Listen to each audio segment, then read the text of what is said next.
예, 코로나 팬데믹이 벌써 1년을 넘어가고 있습니다. 이렇게까지 길어질 줄은 몰랐다는 게 이구동성으로 하는 얘기들인데요. 그러면서 어쨌든 시장에는 엄청난 유동성이 들어왔고 주식 부동산을 뜨겁게 달아올렸는데요.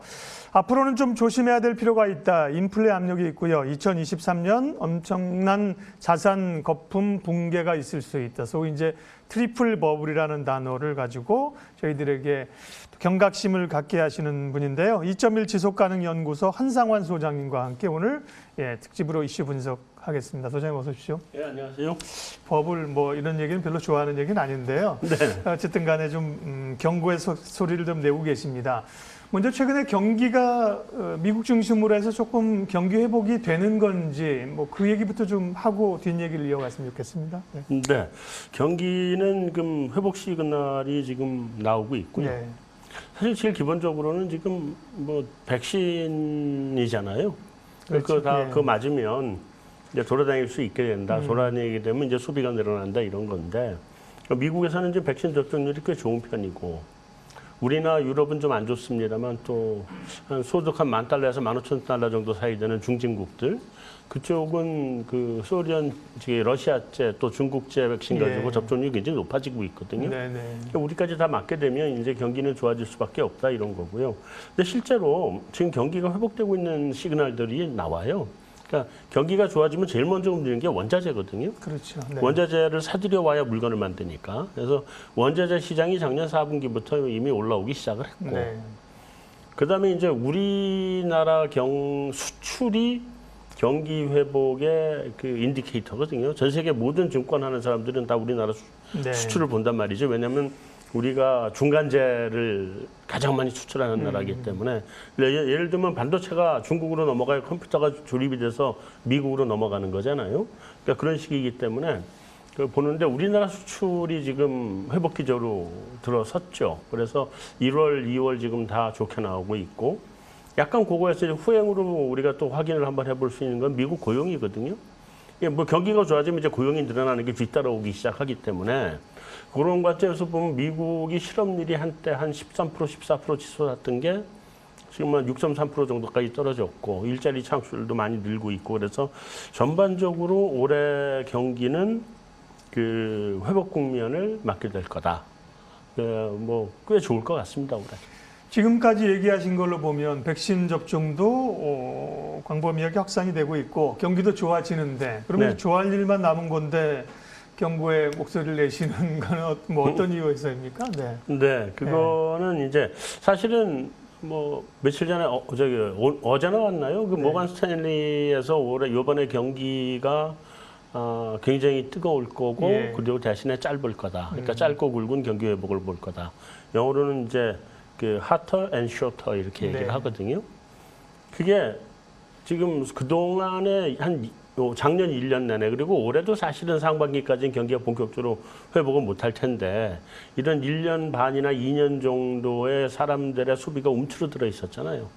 이게 그래서 저축률도 굉장히 많이 올라와 있거든요. 보통 때는 2배 이상으로 올라와 있는데 그거를 가지고 사람들이 돌아다니기 시작하는 순간 보복 소비에 의해서 보복 소비가 나올 거예요. 강력한 경기 상승이 있는데 그렇게 될 겁니다. 지속 가능할지는 모르겠다. 아니요, 이게 지속 가능할지 못하다고 저는 보는 거죠. 왜냐하면 워낙 뜨겁게 소비가 일어나면서 경기를 끌어올릴 거고 실제로 미국 GDP 갭을 보면은요. 서프라임 사태 터지고 난 이후에 GDP가 이제 마이너스 갭. 그러니까 GDP 갭이 뭐냐면 정상적으로 성장하기 위해서 예를 들면 3%면 정상적인 성장률이다. 잠재 성장률로 해서. 그거하고 실적 성장률이 그럼 3%를 왔느냐. 못 오면 마이너스 갭이고요. 넘어가면 플러스 갭이거든요. 넘어가는 건 과열 국면이에요. 그리고 GDP 갭이 이렇게 플러스로, 그러니까 실제 정상 성장률보다 높은 성장률이 한 1년 정도 지속되면 터집니다. 근데 서프라임, 이제 이번에 팬데믹 오기 바로 직전에 미국 경제는 과열 국면에 있었어요. 플러스 갭을 보였어요. 근데 이게 팬데믹 때문에 잠깐 움츠러드는 거거든요. 그렇다고 해서 미국 경제의 버블이 완전히 없어졌냐. 이거 금방 다시 버블 국면으로 들어갑니다, 이게. 그렇게 되면 버블 붕괴가 오면서 경제가 한번 크게 꼬꾸라지는 그런 상황이 올 수 있겠다라고 보는 거죠. 현실적으로는 올해 한 3월부터죠. 미국이 이제 10년물 국채금리가 움직이기 시작하면서 네. 시장에 좀 금융시장에 발작을 줬었는데요. 근데 네. 금리 상승은 경기가 회복되면 뭐 자연스럽게 이제 기대가 올라가기 때문에 기대 네. 인플레이션을 반영하면서 자연스럽게 올라가는 거 아닌가요? 이제 인플레에 대한 우려, 인플레도 그 두 개를 좀 받아들여야 되는 거 아닌가요?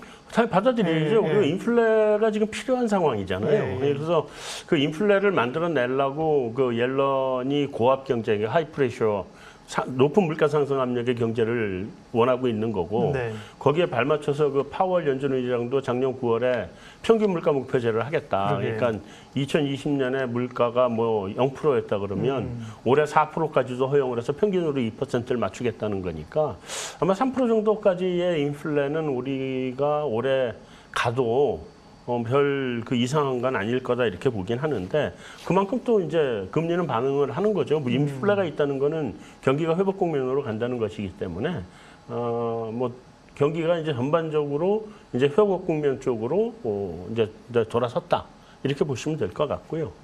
다만 이제 우리나라 같은 경우가 지금 또는 신흥국이 사실은 문제입니다. 예. 그러니까 미국이 경기가 회복하면 회복하는 것만큼 다른 이제 우리도 경기가 따라가 줘야 되는데 우리가 경기가 회복하는 거는 주로 수출 중심 쪽의 경기가 회복이거든요. 그렇죠. 예. 아직 우리는 백신을 못 맞았어요.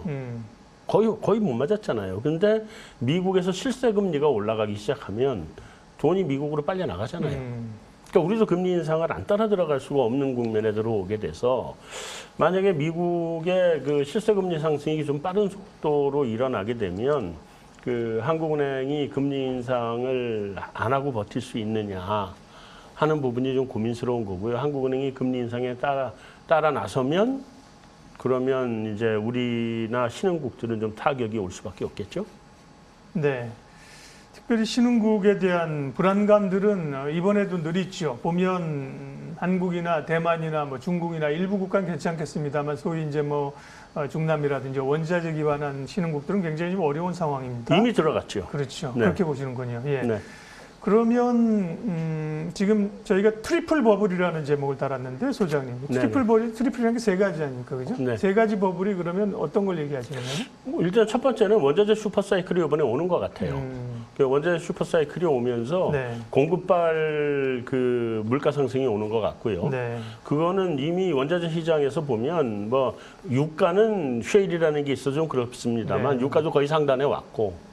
구리라든지 네, 구리 또 철광석 보면은 네. 정고점을 거의 지금 육박해 갖고 그렇죠. 있거든요. 네. 그래서 이걸 이번에 한번 뚫을 것 같고요. 그렇게 되면 공급 쪽에서 원가 상승에 따른 물가 상승 압력이 올 거고 그게 네. 이미 이제 반영돼서 올 때가 됐습니다. 철강제값 올라가고 올라가잖아요, 벌써. 왔고. 그다음에 이제 소비 측면에서 수요 견인 물가가 또 이제 우려가 되는 건데 네. 보복 소비가 일어나서 갑자기 소비가 확 늘면 그 물가가 따라 올라올 수밖에 없거든요. 이 두 가지가 이제 기본적으로 물가 상승을 갖고 갈 텐데 문제는 옐런 파월 이 두 분이 금리 인상 안 하겠다는 거잖아요. 그렇죠. 예. 그 실제로 그 그래프를 뽑아서 놓고 보면은요, 미국의 M2 증가율 수직 상승했습니다. 2020년 내. 그 전에 뭐 조금씩 이렇게 올라가던 게 이렇게 치솟았거든요. 그럼 그렇게 돈 많이 풀어놓고 국채 또 뭐 몇조 달러짜리 국채를 또 풀어내야 될 텐데 이렇게 해놓고 돈이 시장에 풀린 상태인데 금리를 안 올린다? 이러면 이거는 이제 세 가지가 만나면 엄청난 물가 상승이 발생할 여지가 있다. 그리고 그게 상승이 되면 그게 붕괴하게 될 거다라는 말씀입니다. 그럼 저희 시청자들은 이제 투자를 하시는 분들이 많으니까요. 그러면 네. 이제 주식시장 측면에서 보면 엄청난 유동성으로 지금 주가가 올라온 상황인데 네. 주식시장에서의 그 유동성 축소 그런 것 때문에 이제 긴장하고 있는 거 아닙니까? 지금 말씀하신 우려들을 주식시장 견해에서 보면 어떻습니까? 주식시장은 이미 이제 작년이 대세 상승 뭐 유동성장이었다고 보는 거고요. 그러면 이제 올해부터는 아무래도 실적장으로 넘어가지 않겠냐. 그러니까 어떤 종목이든지 간에 종목을 가릴 필요 없이 그냥 실적이 받쳐주는 종목은 가는 거고, 이제 뭐 안 받쳐주는 종목은 못 가는 거고, 그래서 이제는 좀 어려운 시장 국면으로 왔다 이렇게 생각을 하셔야 되고요. 그러니까 작년에는 아무거나 사놔도 플러스가 났거든요. 근데 올해는 그렇게 되지 않을 작년 거다. 대신 용기가 필요했죠. 아무거나 살. 그렇죠. 용기만 예. 있으면 되는 거죠. 올해는 용기는 상대적으로 덜 필요할 텐데 종목을 고를 줄 아는 눈이 있어야 그렇습니다. 되겠죠. 예. 그래서 올해는 그런 것 같고요.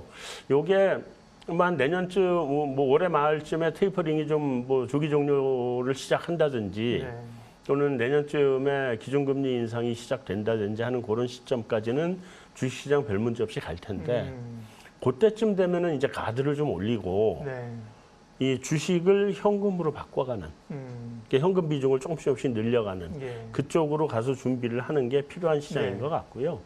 근데 전 그거보다는 더 걱정은 사실 우리 부동산 시장이에요. 그러게요. 부동산 어떻게 되는 거예요? 부동산 가격도 지금 너무 비싸고요. 버블 상태고 문제는 우리 가계가 부채가 너무 많아요. 그러니까 우리 가계부채 수준이 미국이나 영국의 서브프라임 사태 터질 때의 가계부채 비율 수준을 뛰어넘었어요. 근데 그 나라들은 한번 터졌잖아요. 그래서 다 구조조정을 해서 가계가 건전하게 왔거든요.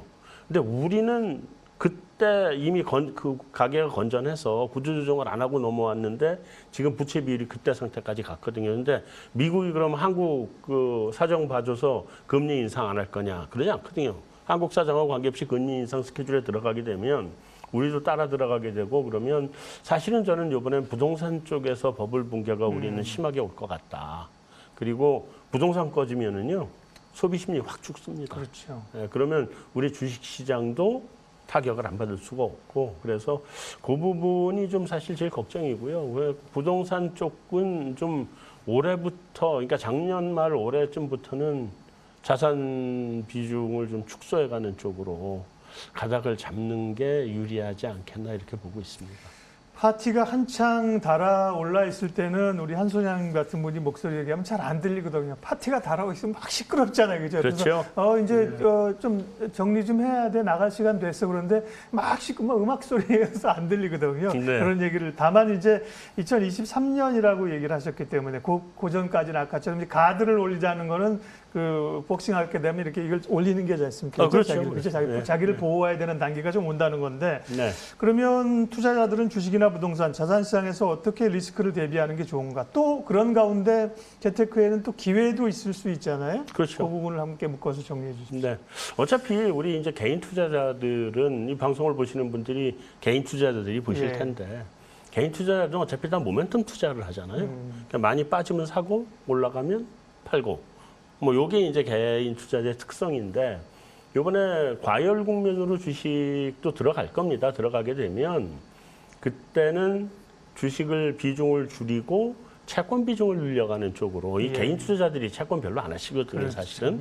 근데 주가가 하강하는 국면에 들어가면 채권이 플러스 수익을 내주는 자산이고 굉장히 상대적으로 안전한 자산이기 때문에 그쪽으로는 비중을 옮겨갔다가 주식시장이 많이 떨어지거나 부동산 시장이 많이 꺾이면 그때 다시 들어가는 그런 전략으로 가시면 뭐 하락하는 장에서도 뭐 인버스 굿버스 굳이 할 필요 없이 사실은 그거 하시라고 추천 안 하는데 그거 안 하고도 충분하게 수익을 낼 수 있는 그런 시장 그런 대응은 할 수 있을 것 같습니다. 네.